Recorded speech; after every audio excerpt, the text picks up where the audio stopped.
Welcome to footballgameplan.com, where football makes sense. I'm Emery Hunt, the czar of the playbook, bring you our NFL Week 13 preview between the Green Bay Packers and the Detroit Lions. Now let's take a look at some keys to victory for both teams, starting with the Packers. In order for the Green Bay Packers to have success this week versus the Detroit Lions, they're going to have to convert in the red zone with touchdowns and not field goals. And one way they can have some success in the red zone is by utilizing the bunch formation and trying to create those natural rub and pick routes on the goal line. I'm going to show you an example of a bunch concept they can utilize in the red zone that they can have some success. Basic drop back pass, running back is blocking here. We drop back. What we want is the outside guy in the bunch. He's going to run in. We're going to bring the inside guy. He's going to run out. And we're going to create a two-layered concept with the inside guy and all the two inside guys. We're going to bring this guy up on the corner. We're going to bring the inside guy out on the speed out. And we're going to shoot the outside guy in as if he's going to run a drag. And then he's going to pivot back out and settle down somewhere here. If it's zone, if it's man, he's going to keep going. So you have a chase concept going with the speed out and the whip route or the pivot route. But that's a concept that they can utilize in the red zone. If he tends to roll out, now you have two-layered concept right there. So I think that's how they can have some success, because right now the Packers are struggling trying to put points on the board in the red zone with the passing game. I think if they utilize this play or a play like this, they can have some success this week versus the Detroit Lions.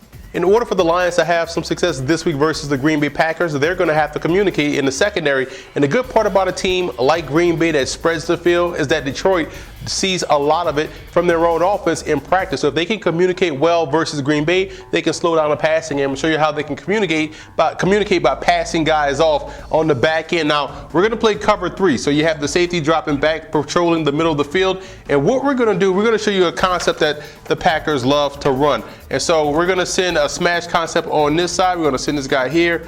Got the curl. We're going to send this guy in on a deep comeback. And also we're going to send him on just a hitch. So, and we're going to have the back block but leak out right here in the short to intermediate area right over the tackle. So this is one route combination that Green Bay loves to run. They want to attack your intermediate zone and your deep zone, seeing if you're paying attention on the back end. So what we're going to do here, we're going to have this backer ride the outside of this receiver, and this is a linebacker. And once he sees the outside guy, which would be number 1, break in, his job is to close in on that hitch. So now he's passing the smash off to the cornerback, whose job is to meet the smash right there. So you're doing a great job on the first 2 receivers that's to the strong side, 1 and number 2. Passing him off, taking the hitch, passing this guy off to the corner who's off the line of scrimmage, is right in great position to take this smash. Now what we're going to do, have the backer, his job is to check back, so he's dropping into his coverage because he sees the back block.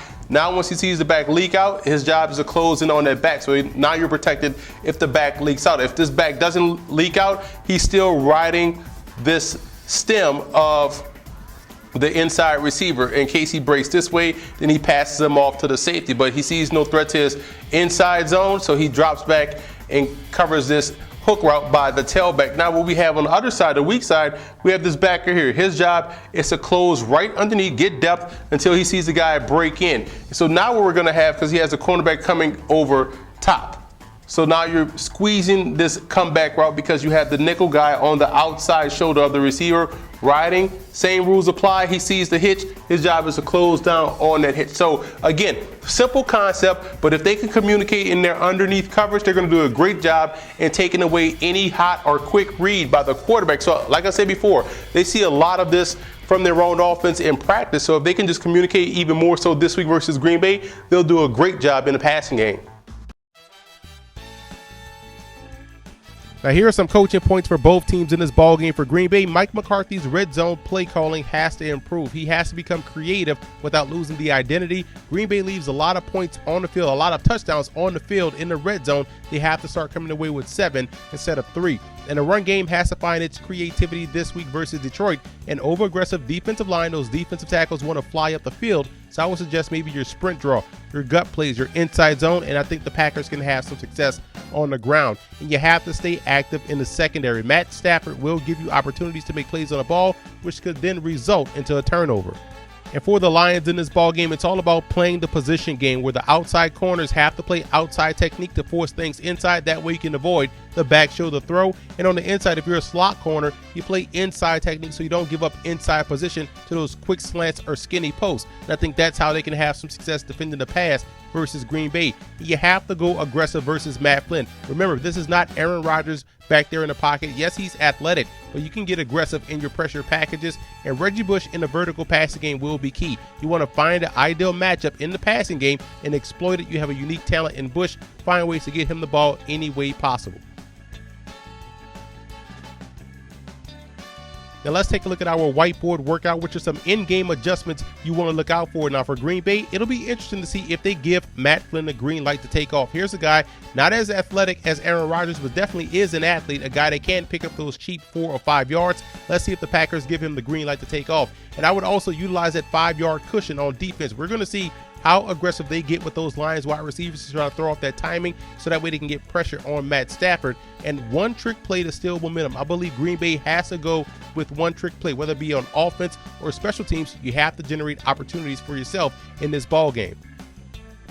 And for the Lions in this ball game, they can't be afraid to go to the power running game. I think they can slow this game down and have some success running downhill versus Green Bay. You want to make those pass rushers, run defenders. Running downhill is the key to success this week for Detroit. I think they have the talent along that offensive line as well as in the backfield, and it's a great way to minimize the turnovers by Matt Stafford. Take the ball out of his hands and put it in the belly of a tailback. And on defense, I would go with an inverted cover too. Get creative with your coverages. You want to beat up those wide receivers at the line of scrimmage, try to throw off that timing, and then pass those guys off to cornerbacks waiting in the back end. And if Green Bay is able to get pressure on Stafford, we're going to see how fast Detroit adjusts and put Matt Stafford on the move. Here's a guy that still has the ability to throw from many different angles with that arm strength, so putting him on the move will probably be an adjustment they're going to make very early in the ball game. The X factor for Green Bay will be quarterback Matt Flynn. He did a fine job last week versus the Minnesota Vikings in 2-minute drills and also on third downs. He's going to need a full game of that type of effort this week versus Detroit in order for the Packers to come away victorious. The X factor for the Lions will be that offensive line, not necessarily in pass protection as far as picking up the blitz and recognizing stunts. That's a given versus Green Bay, but I believe in the running game. If Detroit is going to win this ball game, it's going to have to be with the running game. So that offensive line has to play a huge role in order for the Lions to come away victorious. I like the Lions in this ball game. I believe this game will be won on both sides of the line of scrimmage. And I think Detroit will be able to get pressure on Matt Flynn and force some errant passes and get those guys off the field. And on offense, I think they'll win the battle up front and be able to run the football and keep Matt Stafford well protected. And I also want to give a huge shout out to Lion fan forums and Packer fan forums for always showing football game plan support.